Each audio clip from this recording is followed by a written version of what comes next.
Hello and welcome to Greece Travel Guide. Today's video is all about our favourite Greek island, Naxos. Often overshadowed by its more well-known neighbours, Naxos is an excellent holiday destination with wide sandy beaches, lively bars and restaurants, and plenty of traditional Greek culture.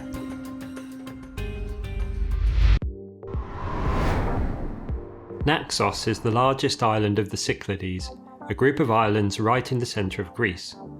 Just south of Mykonos, Naxos shares some of the modern chic of its famous neighbour, but retains a more traditional Greek vibe with fewer tourists and much lower prices. To reach the island, you can either fly from Athens to Naxos Airport, take a ferry from Piraeus, or, if you're travelling from within Europe, a direct flight to Mykonos followed by a 40-minute ferry ride to Naxos. Internal flights from Athens cost between 70 and 110 euros depending on dates and availability, and take around 40 minutes. Ferries from Piraeus take roughly 3.5 hours by high-speed ferry, or just over 5 hours by conventional ferry, costing around 50 or 30 euros respectively.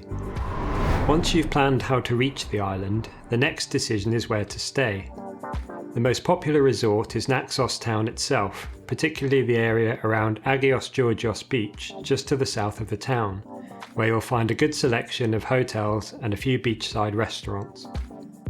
Other popular resorts along the western coastline are Stelida, Agios Prokopios, Agia Anna, and along the 4 kilometres of golden sand coastline between Maragas and Plaka. There are other smaller resorts dotted around the coastline, but the further you venture from Naxos town, the more difficult it is to get around unless you have a hire car for your entire trip. In high season, there is a very regular bus service between Naxos town, Stelida, Agios Prokopios, Agia Anna and Maragas, making it easy to stay in any of these resorts and still access the facilities in Naxos town at your leisure. For hikers, the island's main attraction is the climb to the top of Mount Zas, the highest point in the Cyclades at just over 1,000 metres. It's a fairly easy hike when started from Agia Marina Church to the north, but there is a more difficult route starting northwest from Aria Spring that involves a partial climb up the face of the mountain. It can be done without climbing gear, but does require a reasonable level of fitness and enthusiasm. While you're in the area, a visit to the pretty villages of Philoti and Aperanthos is a must. From Philoti, it's just a 20-minute drive southwest to the Temple of Demeter, ruins of a marble temple dating from the 5th century BC. In addition to the temple, Naxos offers a variety of good sightseeing opportunities, from the Venetian Castro in Naxos town to the famous Kouros, unfinished marble statues still laying horizontally in their original positions. 3 of these can be found on the island, the largest at Apollonas to the north, and 2 in close proximity near the village of Melanes. Finally, the island's most recognisable attraction, the Portara or Gate of the Unfinished Temple of Apollo, which can be found on a small headland just north of Naxos town. It's a very popular tourist spot, especially for the photo-taking opportunities it offers at sunset. If you like relaxing by the sea, Naxos will definitely suit you. With an abundance of sandy beaches, it's easy to find your own stretch of paradise here. Plaka Beach is one of the longest in Greece, offering 4 kilometres of golden sand and turquoise waters. Further north, both Agia Anna and Agios Prokopios also have great beaches, though they are more prone to being crowded in high season.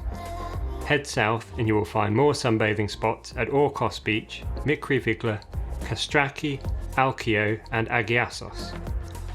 Perhaps the most popular though is Agios Georgios or St George Beach.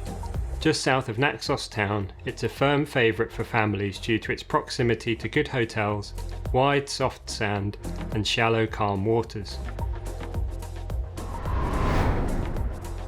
We've visited Naxos several times over the past few years, staying mostly in or around Naxos town and once in Agia Anna. If you enjoy sunbathing, you can easily spend a fortnight here, but as a minimum we would recommend 4 to 6 nights, giving you time to take in all the sights with maybe a day trip or 2 thrown in. You can use Naxos as a base to explore some of the neighbouring islands such as Iraklia and Koufanisi to the south, Paros to the west, or even a day trip to Mykonos, where you can also visit the historic island of Delos.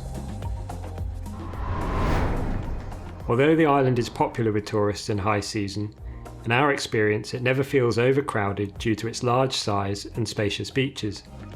Travelling between late May and mid-July will give you a quieter time and cheaper prices, or the last few weeks of the season from early September to mid-October should also see fewer tourists around. As always, you can find out more about Naxos and all the other Greek islands we visited on our website greecetravelguide.co.uk. We do our best to respond to all questions in the comments section below, including suggestions for future videos. We hope you've enjoyed this video and look forward to welcoming you back in a future update soon.